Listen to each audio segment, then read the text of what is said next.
Diphtheria is caused by Corynebacterium diphtheriae, which is also known as Klebsiella bacillus. What happens in diphtheria? The patient comes to you with a history of sore throat, fever, and persistent pharyngitis, leading to the swelling in the neck. So, when you examine the patient, you can see the tonsillitis covered with a membrane. So, whenever you see this line, this tonsillitis covered with a pseudomembrane, go for diphtheria. It is a hallmark of it. And now coming to the microscopy, it reveals club-shaped gram-positive bacilli. First picture you can see this pseudomembranous covering tonsillitis, and second picture you can see the swelling of neck, which is later called as bull neck appearance. And the third picture you can see this microscopic appearance of Clostridium diphtheria. Coming to definition, it is an acute and highly contagious infection which causes exudative pharyngitis, that means pus releasing, and pseudomembranous formation of tonsillitis can also occur, which is potentially fatal condition but prevented by the vaccination. Coming to morphology, these are club-shaped gram-positive bacilli, which are non-motile, non-spore forming, non-capsulated and non-acid fast staining. The granules present at the end are called as metachromatic granules, which are stained by Albert stain. See, in this picture you can see these granules present at the end of the bacilli. These granules which are present in the black are the metachromatic granules, which are stained by Albert's stain. Coming to mode of transmission, it is by direct contact or inhalation of droplets or coming in contact with the contaminated surface. Virulence factor is toxin, and the toxin has two subgroups. One is A and another is B. A causes ADP ribolysis, which inhibits the protein formation in the host. B helps A to come into the host. So what happens? The A causes ADP ribolysis and no protein synthesis occurs in the host.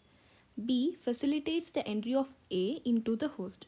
Coming to pathogenesis, the symptoms occur due to the toxemia but not bacteremia. We have seen earlier the bacteria is non-motile. It doesn't move from one place to another, right? But the toxins released by the bacteria can spread and can cause disease. So coming to respiratory diphtheria, we see pharyngitis, membranous tonsillitis, phaseal diphtheria and bull neck appearance can be seen. If it is left untreated, this spreads to larynx and airway obstruction occurs, can also leading to death. Coming to second type, which is cutaneous diphtheria, you need to remember here the cutaneous diphtheria is not by toxemia. We have seen earlier, right? We have said like toxemia causes the symptoms of diphtheria because the bacteria is non-motile. But in case of cutaneous diphtheria, so when the person's skin comes in contact with the bacteria itself causes lesions locally. It can also lead to ulcers later on. So this cutaneous diphtheria is non-toxin mediated, causes ulcerative lesions and membrane formation. Coming to systemic diphtheria, it causes invasive endocarditis, arrhythmias, post-diphtheric paralysis, etc. Clinical features. Respiratory diphtheria. So the patient comes with sore throat, fever, loss of appetite. So what happens in respiratory diphtheria is there will be inflammation of the respiratory tract. When there is inflammation, it leads to the necrosis of the mucosal epithelium lining the tract. After that, exudate formation occurs, ulcer formation occurs. Later, it is all covered with a pseudomembrane. The pseudomembrane is made up of RBCs, neutrophils, bacteria, fibrin which are present there. So it forms a tough, leathery, greyish membrane around the tonsils.